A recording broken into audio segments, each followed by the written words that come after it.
Hi అండి. నమస్తే. Welcome to my channel. ఈరోజు వీడియోలో పాలకూర ఉల్లికారం రెసిపీని చెప్తానండి. తప్పకుండా ట్రై చేయండి. చాలా అంటే చాలా టేస్టీగా ఉంటుంది. ఈ రెసిపీ రైస్, చపాతీలోకి చాలా బాగుంటుందండి. పిల్లలు ఇష్టంగా తింటారండి. వేడి వేడి అన్నంలో కొద్దిగా నెయ్యి వేసి రెసిపీ వేసి పెడితే చాలా ఇష్టంగా తింటారనమాట. ఒక్కసారైనా ట్రై చేసి చూడండి. అసలు చేయలేని వాళ్ళు ఉంటే కనుక మళ్ళీ మళ్ళీ చేసుకుని తినేంత రుచిగా ఉంటుందండి. డెఫినెట్గా ట్రై చేయండి. ముందుగా పాలకూర ఆకుల్ని తుంచేసి శుభ్రం చేసుకోండి. వీటిని చిన్న చిన్న ముక్కల కింద కట్ చేసుకోండి. కాడలు లేకుండా చూసుకోండి. కాడలు ఉంటే కనుక డైజెషన్ అనేది ఫాస్ట్గా అవుదనమాట. లేత కాడలు అయినా సరే తీసేయండి. ఓకేనా. నార్మల్గానే పాలకూర డైజెషన్ అనేది లేట్గా అవుతుందండి. అండ్ కడుపు కూడా ఉబ్బరంగా ఉంటుందన్నమాట. సో కాడలు వేయకుండా ఓన్లీ ఆకులు మాత్రమే తుంచండి. వీటిని ఈ విధంగా కట్ చేసుకోండి. నేను ఇక్కడ వచ్చేసి ఒక పెద్ద పాలకూర కట్ అయితే తీసుకున్నానండి. పాలకూరలో చాలా రకాల ఆరోగ్య ప్రయోజనాలు ఉన్నాయండి. ఇవి గుండెకు చాలా మంచిదనమాట.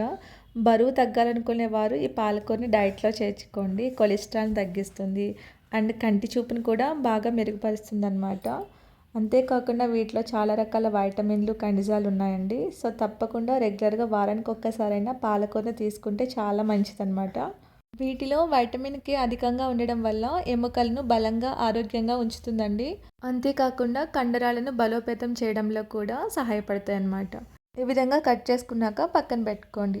నేను తీసుకున్న క్వాంటిటీకి 3 మీడియం సైజ్ ఉల్లిపాయలు అయితే సరిపోతాయండి. వీటిని ముక్కల కింద కట్ చేసుకుని మిక్సీ జార్లోకి వేసుకోండి. సో చిన్న ముక్కల కింద అవసరం లేదండి, పెద్ద ముక్కల కింద కట్ చేసినా పర్వాలేదు. 5-6 వెల్లుల్లి రెబ్బలు కూడా వేసుకోండి.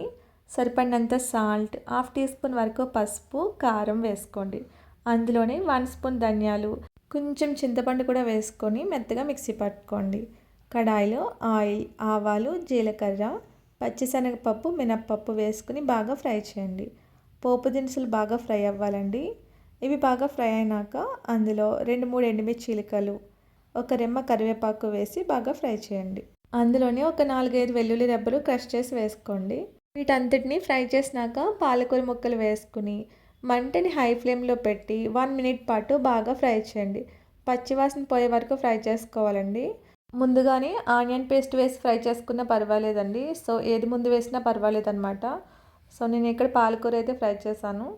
వీటిని బాగా ఫ్రై చేసినాక అందులో కొద్దిగా చిటికెడు సాల్ట్ వేసుకోండి. ఆల్రెడీ సాల్ట్ అనేది యాడ్ చేసాం కదా. సో చూసుకుని ఒక చిటికెడు సాల్ట్ అనేది వేసుకోండి. అందులోని కొద్దిగా పసుపు కూడా వేసుకుని ఒకసారి బాగా కలపండి.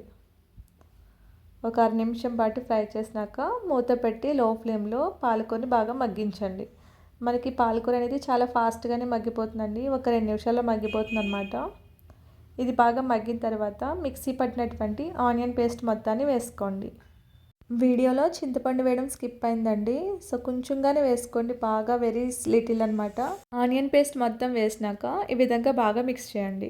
ఈ పాలకూర అనేది బాగా మగ్గింది కదండి. ఒకసారి మొత్తం కలిసే విధంగా బాగా మిక్స్ చేసినాక 1 మినిట్ పాటు ఫ్రై చేసి మూత పెట్టి లో ఫ్లేమ్లో ఆయిల్ తేలే వరకు మగ్గించండి. ఇక్కడ నేను ఆయిల్ క్వాంటిటీ చాలా తక్కువే వేసానండి. ఈ రెసిపీ బాగా దగ్గరయ్యి చట్నీలాగా ఫామ్ అవుతుందండి. అంతేనండి, పాలకూర ఉల్లికారం రెడీ అయిపోయింది. ఫైనల్గా స్టవ్ ఆఫ్ చేసుకొని సర్వ్ చేసుకోండి. చాలా టేస్టీగా ఉంటుంది. డెఫినెట్గా ట్రై చేయండి. చాలా అంటే చాలా బాగుంటుంది. ఇది మనకి ఒక 5 డేస్ వరకు నిల్వ ఉంటుందండి. డెఫినెట్గా ట్రై చేయండి. వీడియో నచ్చితే లైక్ చేయండి. Thank you.